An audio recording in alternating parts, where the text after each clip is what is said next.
Supreme court bar association के वफ्द की chief justice Yahya Afridi से मुलाकात हुई। सदर सुप्रीम कोर्ट बार मियां रऊफ अता ने बताया, मुलाकात चीफ जस्टिस की वजीर आजम से मुलाकात के तनाजुर में की गई।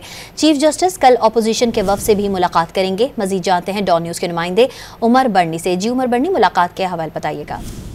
जी बिल्कुल, सुप्रीम कोर्ट बार एसोसिएशन के वक्त की चीफ जस्टिस याहिया आफरीदी से मुलाकात हुई है। सदर सुप्रीम कोर्ट बार मियां रऊफ की जानिब से बताया गया है कि चीफ जस्टिस पाकिस्तान से मुलाकात उनकी वजीर आजम से मुलाकात के तनाजुर में की गई।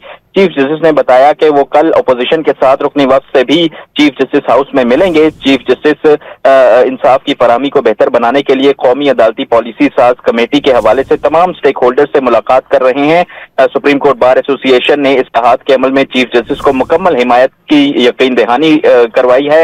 इंसाफ की फराहमी में ताउन के लिए वजीर आजम और अपोजिशन रहनुमाओं से चीफ जस्टिस की काविशों को सराहते हैं। जी उमर मेहताब बर्नी अपडेट कर रहे थे, आपको अपडेट कर रहे हैं। सुप्रीम कोर्ट बार एसोसिएशन के वफ्द की चीफ जस्टिस याहिया आफरीदी से मुलाकात हुई। सदर सुप्रीम कोर्ट बार मियां रऊफ अता ने बताया कि मुलाकात चीफ जस्टिस की वजीर आजम से मुलाकात के तनाजुर में की गई है।